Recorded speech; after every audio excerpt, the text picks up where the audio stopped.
Bab 178. Hitam putih abu-abu.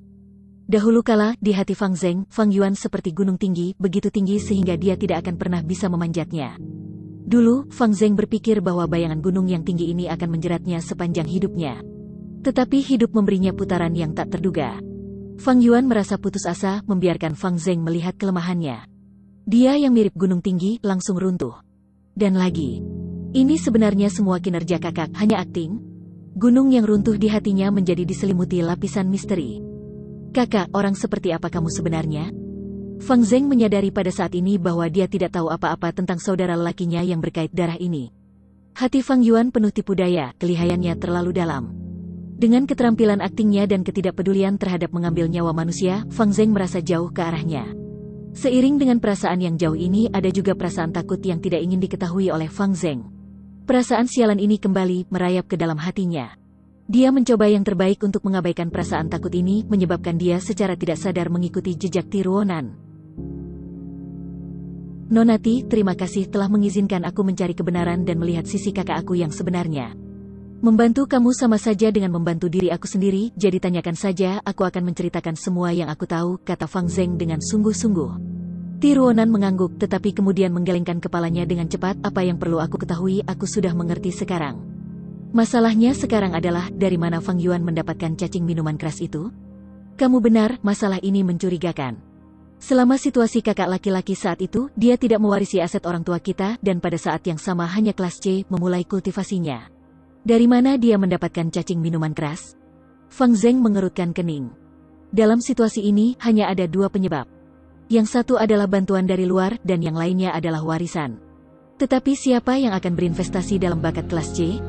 Jika itu adalah warisan, yang mana itu? Memikirkan ini, Tiruonan berhenti di langkahnya. Warisan-warisan. Warisan-warisan. Dalam benaknya, frasa ini terus muncul. Dia jatuh ke dalam pemikiran yang mendalam. Jika itu adalah warisan, semuanya akan jatuh pada tempatnya. Pertama, asal-usul cacing minuman keras dapat dijelaskan. Kedua, alasan untuk membunuh Jia Jinseng juga ditetapkan. Tiruonan berpikir dengan bersemangat. Apa yang membingungkannya sepanjang waktu adalah motif si pembunuh. Pasti ada alasan untuk membunuh. Fang Yuan menunjukkan cacing minuman keras dan Jia Jinseng ingin membelinya. Tetapi nilai cacing minuman keras terlalu rendah untuk membentuk motif untuk membunuh. Tetapi bagaimana jika Jia Jinseng yang menolak untuk menyerah dengan gigih ingin membeli cacing minuman keras dari Fang Yuan sehingga mengikutinya sepanjang jalan dan menemukan tanah warisan-warisan? Apa yang akan dilakukan Fang Yuan? Hehehehe. Tiruonan tertawa. Fang Zeng menunjukkan tatapan bingung. Tiruonan menoleh ke belakang, aku ingin memeriksa catatan sejarah klan Gu Yue. Fang Zeng menggelengkan kepalanya, melambaikan tangannya, sejarah disimpan di tanah terlarang klan, bagaimana bisa orang luar memeriksanya? Lalu bisakah kamu masuk? Fang Zeng menggelengkan kepalanya, hanya tetua klan. Begitukah? Lalu apa yang bisa kita lakukan sekarang? Tiruonan mengerutkan kening. Lady Ti, mungkin aku bisa membantu. Dari bayang-bayang, seorang wanita tua yang lumpuh berjalan keluar. Itu tidak lain adalah Gu Yue Yaoji. Dia masih kepala keluarga faksi obat-obatan, tetapi ketika dia turun dari posisi tetua ruang obat dan digantikan oleh Gu Yue Chizong, juga kehilangan lengan, mantan otoritasnya hampir sepenuhnya menghilang. Tapi pengejaran otoritas sudah tertanam dalam jiwanya. Dia mengerti secara mendalam bahwa bekerja sama dengan Gu Yue Chizong hanyalah solusi sementara. Satu-satunya cara adalah melahap faksi Mo. Baru setelah itu dia memiliki kemampuan untuk mengambil kembali posisi tetua balai pengobatannya. Untuk menyerap faksi Mo, yang harus dia lakukan adalah menghilangkan harapan mereka. Dan harapan ini secara alami adalah Fang Yuan. Penyelidik surgawi, Ti, untuk mengatakan yang sebenarnya, aku telah mengamati kalian berdua untuk beberapa waktu. Ikutlah denganku, aku akan membawamu ke daerah terlarang klan. Hehehe, biasanya tempat itu akan dijaga ketat. Tapi kebetulan, saat ini aku bertugas melindungi lahan terlarang. Gu Yue Yaoji tertawa sinis. Dia jelas berharap untuk menyakiti Fang Yuan secara tidak langsung, tetapi jika dia tidak bersalah, dia pasti bisa memfitnahnya menggunakan metode jahatnya. Di terowongan bawah tanah di dalam ruang tersembunyi, Tiruonan melihat catatan sejarah klan Gu Yue. Dari generasi pertama dan seterusnya, setelah klan Gu Yue dibangun sampai zaman keemasannya dan kemudian kemundurannya, catatan itu berisi informasi selama beberapa ratus tahun terakhir. Semua acara, besar dan kecil, direkam secara rinci.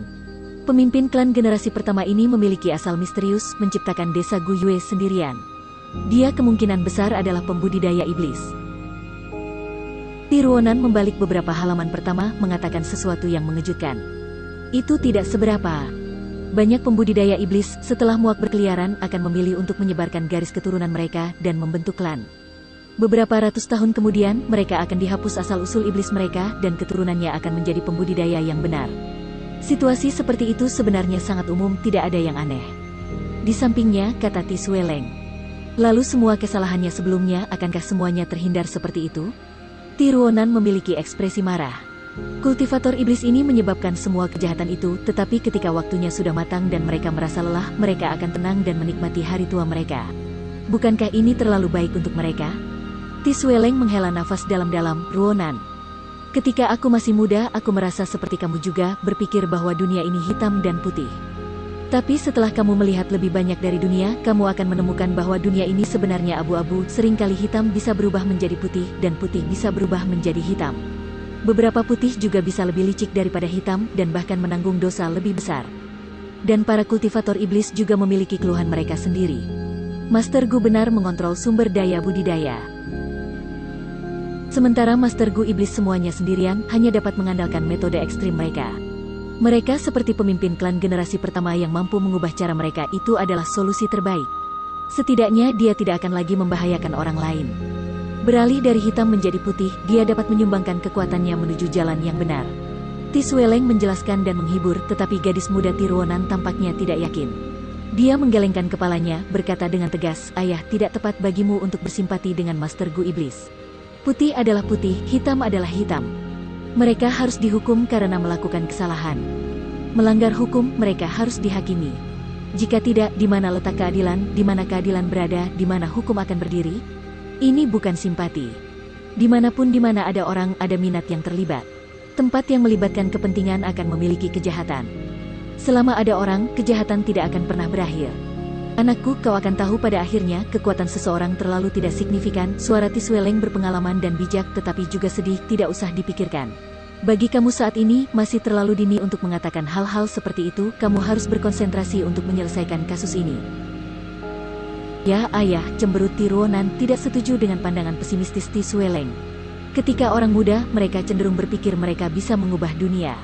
Tetapi setelah mereka tumbuh dewasa, mereka pada akhirnya akan menemukan bahwa seseorang yang mampu mempertahankan rasa dirinya dan tidak diubah oleh dunia sudah merupakan kesuksesan besar. Ketika gadis itu terus membalik, tangannya tiba-tiba berhenti. Pemimpin klan generasi keempat.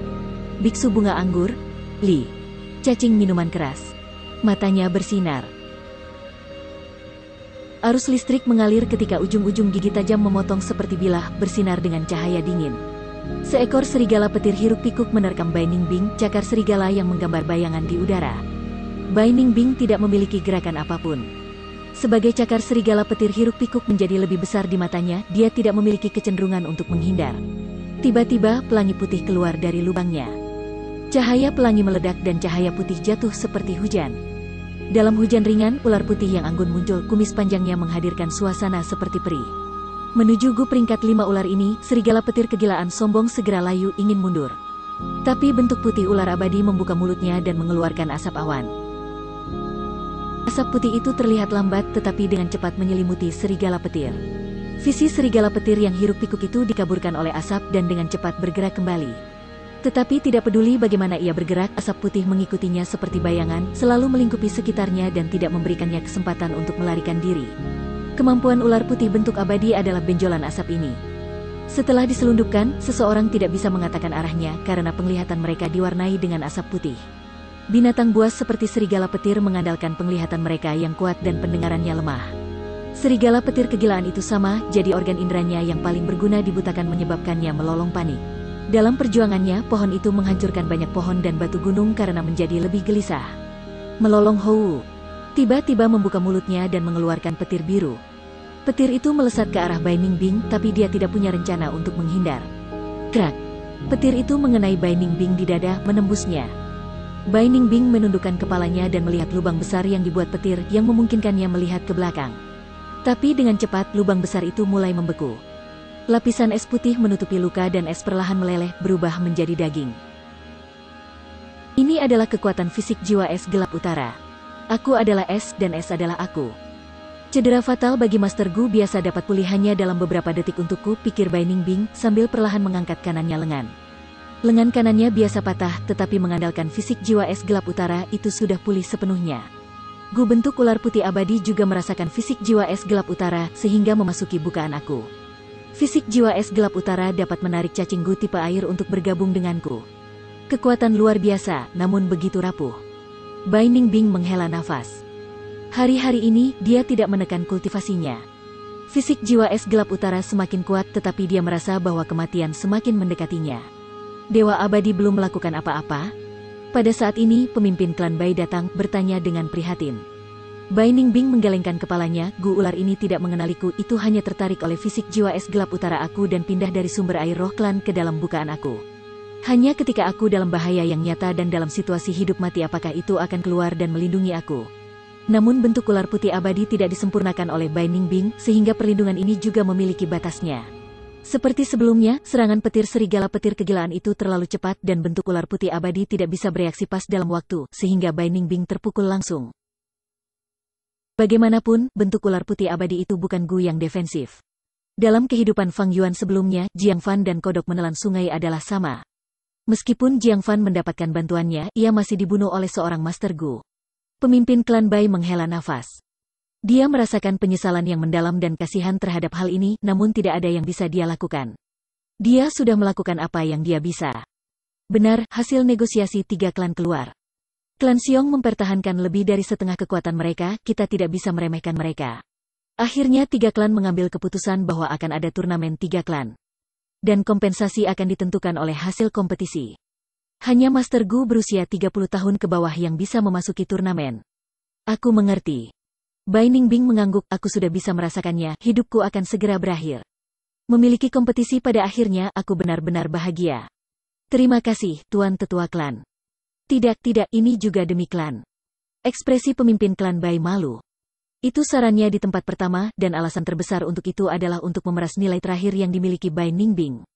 Tapi terima kasih Bai Ningbing, datang dari lubuk hatinya. Bentuk ular putih abadi tidak tergerak, artinya dia tidak ditakdirkan untuk menerima warisan nenek moyang generasi pertama. Tetapi hidup dan mati pasti akan terjadi, ketakutan apa yang bisa dia miliki? Bai Ningbing sudah menemukan jalannya, dia tidak lagi takut. Hanya ada satu pertempuran yang tersisa yang tidak bisa dia lepaskan. Fang Yuan, turnamen 3 klan, akankah kamu menghadiri itu? Jangan mengecewakanku, karena sekarang aku benar-benar kuat.